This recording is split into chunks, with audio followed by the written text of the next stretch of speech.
மகனே சரியான வெயில் அடிக்குது மகனே. யோ நான் அப்பயே சொன்னேன் பைக்ல போலான்ட்டு. நீதான் டென்ஷன் ஆகாது, வா போலாம் வா. என்ன பண்றதுன்னே தெரியல. லைஃப் ரொம்ப இதுவா போயிட்டு இருக்கு. ஒன்னும் பண்ண முடியாது சொல்லுவாண்டா. என்ன பண்றதுன்னு தெரியல. டேய் சித்தப்பா வரா. என்ன சித்தப்பா நல்லா இருக்கீங்களா? நல்லா இருக்க மகனே, நீ எப்படி இருக்கிற? சித்தப்பா நான் நல்லா இருக்கேன் சித்தப்பா. தம்பி நீ எப்படி இருக்க? Hi bro. பா அவன் காலைல போயிட்டு வந்துட்டான்பா. அவனை சொல்லி நிறுத்துங்களேன்டா. யோ கம்முனிரியா. நல்லா இருக்கண்ணா.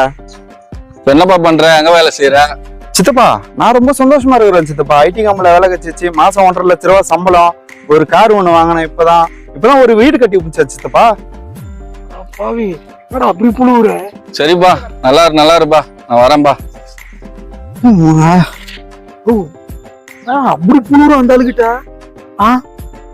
சொன்னதாருங்க வீட்டுல அப்படிதான் புழுவும். அந்த ஆளு அப்பதானே வைத்து பிடிச்சி சாவான். இப்ப அந்த ஆள் எப்படி தெரியுமா இருப்பான்?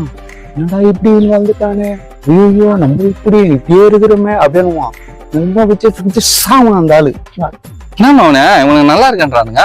அதான் எனக்கும் தெரியல. நம்மளும் இந்த மாதிரி காரு பைக் இதெல்லாம் வாங்கணுமா அவனை? ஓட்ட ஜெட்டி தானே போட்டுனுக்குற. ஜெட்டி வாங்கறத விட காசு இல்ல. மூண்டு வாயா.